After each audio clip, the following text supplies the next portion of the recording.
George Taliaferro was the first African American to be drafted into the NFL. He grew up in Gary, Indiana, and then later went to Indiana University. Today, he is considered one of Indiana's legends. I am the first African American to be drafted to play in professional football. I was the first African American football player to play quarterback in the National Football League. I am the only football player in the history of the National Football League to play 7 positions. And I was in the top 10 in every position that I played.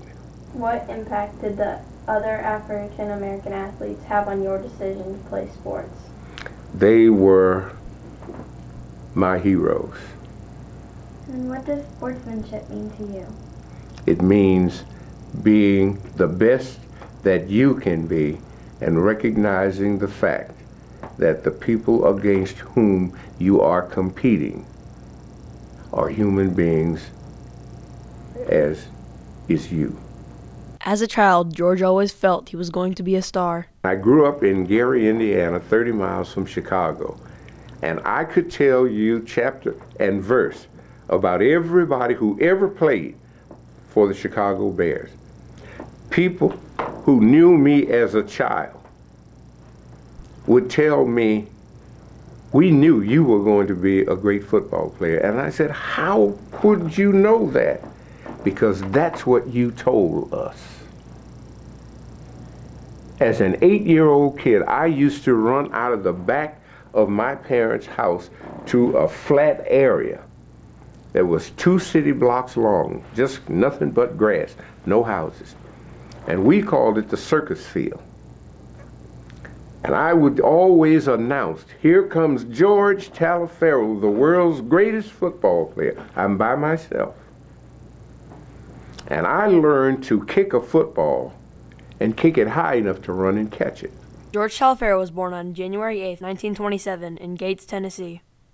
My father had a 4th grade education. My mother had a 6th grade education, because where they were born in the state of Tennessee, African Americans could not go to school beyond the 6th grade. What I learned from my parents was they told me every day for the first 18 years of my life they loved me and that I needed to be educated. A human being is no better, no worse than your word. Never give your word and don't die in the attempt to fulfill it. That's what I learned from my mother and father. When Taliaferro attended high school, he earned letters in football, basketball, baseball, and track, where he also held the record for pole vault for many years. If you had seen the football uniforms that I wore as a high school athlete, you would have wondered, how could I play the game of football with all of that, what's that gray tape called? Duct tape. What is it? Duct tape. Duct tape. I look like a mummy. George excelled in all of the sports he played, but football most of all. It soon came time to make the decision of where he would attend college. I only got recruited by 2 colleges when I graduated from high school. The University of Illinois, because my high school basketball coach was a graduate. He was an African American of Illinois. And by UCLA, University of California at Los Angeles, because Jackie Robinson had played football and baseball and ran track and field at UCLA. Because I didn't play against the white schools in the state of Indiana. So they were interested. Indiana University wasn't interested in me. The Indiana High School Athletic Association forbade Crispus Attucks High School in Indianapolis, which is still all African American. There was a school in Evansville, Lincoln High School, and Gary Roosevelt. I had to travel all over the Midwest just to play against African American high schools because I could not play against white high schools. Segregation affected me in terms of my deciding that I was going to be the best human being that I could be. What I did was to put aside everything but education in order to be the best football player that I could be. And I've often told my daughters, I have 4 daughters, if I had 1 penny for each mile that I ran unsupervised to be the best athlete that I could be, I would be a billionaire. I used to wink my eye like that at the mirror to say, this is what you get today. The best that I can be. And Megan, I worked like you cannot believe to be the best that I could be. All that hard work paid off when George earned a scholarship to Indiana University in Bloomington. My first college football game, I played against the University of Michigan in Ann Arbor, Michigan. I was 18 years of age. When I walked into the stadium, it held 100,000 people, and I had never seen anything like it. We beat Indiana University, beat the University of Michigan that day, and the coach of the University of Michigan, who was also the athletic director, was a very powerful man, politically speaking, in the Midwest. And though World War II had just ended, I was eligible for the draft. My draft status was located in Gary, Indiana, where I grew up. Coach Chrysler had my draft status transferred from Gary, Indiana to Chicago, Illinois, which was the regional draft board in the Midwest. And they drafted me out of college to go into the United States Army, and I was angrier than a wet hen. I only finished my first semester, not my freshman year, my first semester at Indiana University, and away to the Army I went. And I asked God, why am I here? George was drafted into the Army and served from 1946 to 1947 during peacetime. My experience during the Cold War was I was cold.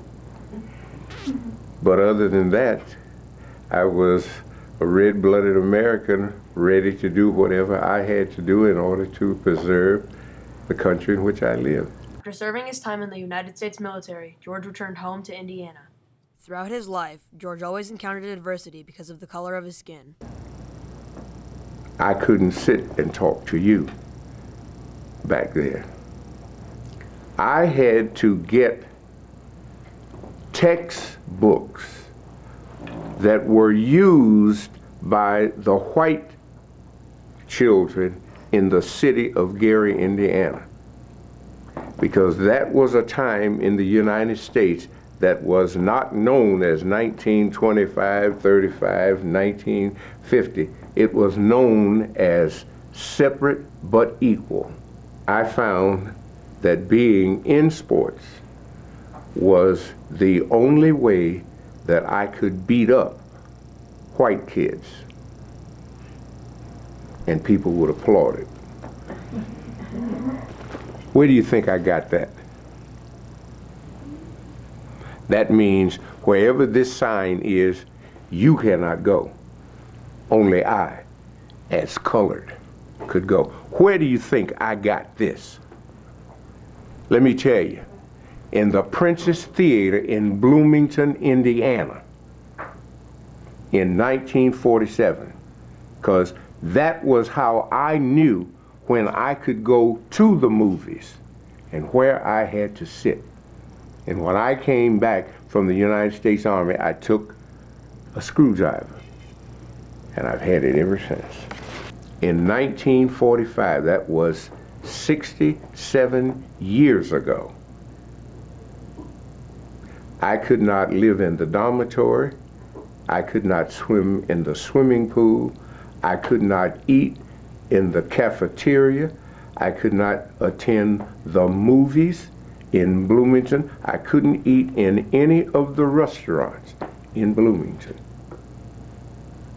And what Dr. King said was, all human beings have worth and dignity, and all human beings have the right to self-determination. It is up to each one of you to put that value system in practice. Each one of you has a value system, or you wouldn't be where you're sitting today. We must learn to live together and to respect all human beings.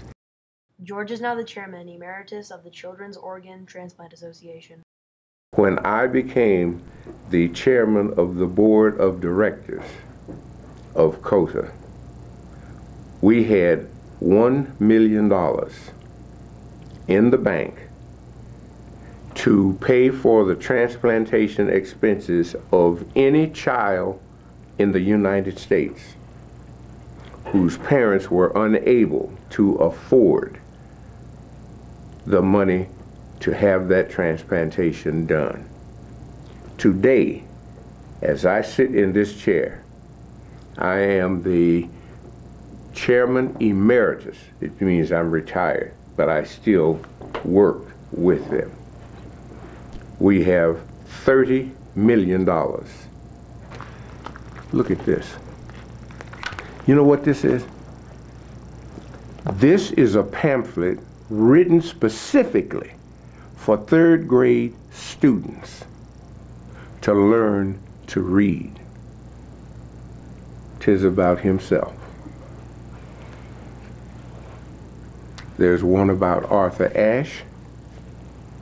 There's one about Gale Sayers, who, in my judgment, was the greatest ball carrier to ever play in the National Football League.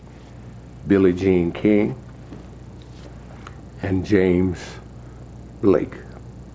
These, I am in the process, as I sit here, when I leave here, I'm going back home and call the National Football League office in New York City to see if I can get $17,000 from the money that is taken from the players when they are fined for playing dirty or breaking the rules.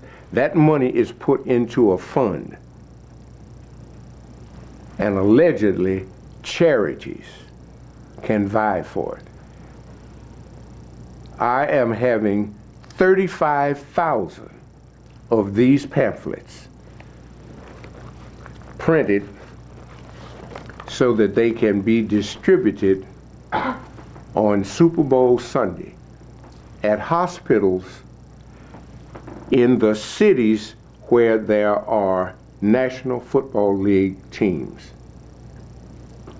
for children. So I'm not just raising money for COTA. I intend to have $17,000 to print 35,000 of these pamphlets to distribute them to the hospitals in the cities where the National Football League is located. And why do you believe it's so important to help those in need? Because except for the grace of God, we would be in need.